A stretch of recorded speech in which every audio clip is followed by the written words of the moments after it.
আফরিন, এই যে তুমি এই যে বোতলের ভিতরে যে পিনটা ঢুকিয়েছো, হ্যাঁ বোতলের ভিতরে যে আমার হিজাবের পিন ঢুকিয়েছো, এখন আমি এই পানিটা খাবো আর মরে যাবো। তাহলে তুমি ঢুকাইছো কেন? আমি এখন হ্যাঁ আর ঢুকাবে না? তাহলে তুমি কেন ঢুকালে? এখন আমি এই পানি খাবো, দাও। আমি এখন এই পানি খাবো। কোথায় যাও তুমি? কোথায় যাও? হ্যাঁ না, আমি ফেলে দিব না।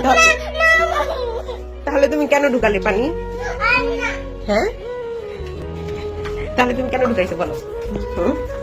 ফেলে দিবা না? আমি এখন খাবো দেখি, দেখছো? এখন আমি যদি পানিটা খেতাম তাহলে তো আমি মরে যেতাম। হ্যাঁ আফরিন, হ্যাঁ পিনটা তো এখনো লেগে আছে বোতলে। দাও, আমি এটার ভিতরে এখন পানি ঢুকাবো, তারপর আবার ফেলে দাও। বের করে দাও। আর ঢুকাবো আপনি? কি সরি?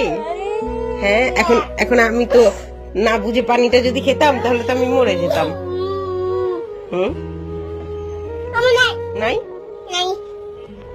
নাই আচ্ছা, আর ঢুকাই না আম্মু। আমি যদি না জেনে খাই তাহলে তো আমার গলা আটকে যাবে মা, তারপরে তুমি মা পাবে কোথায়?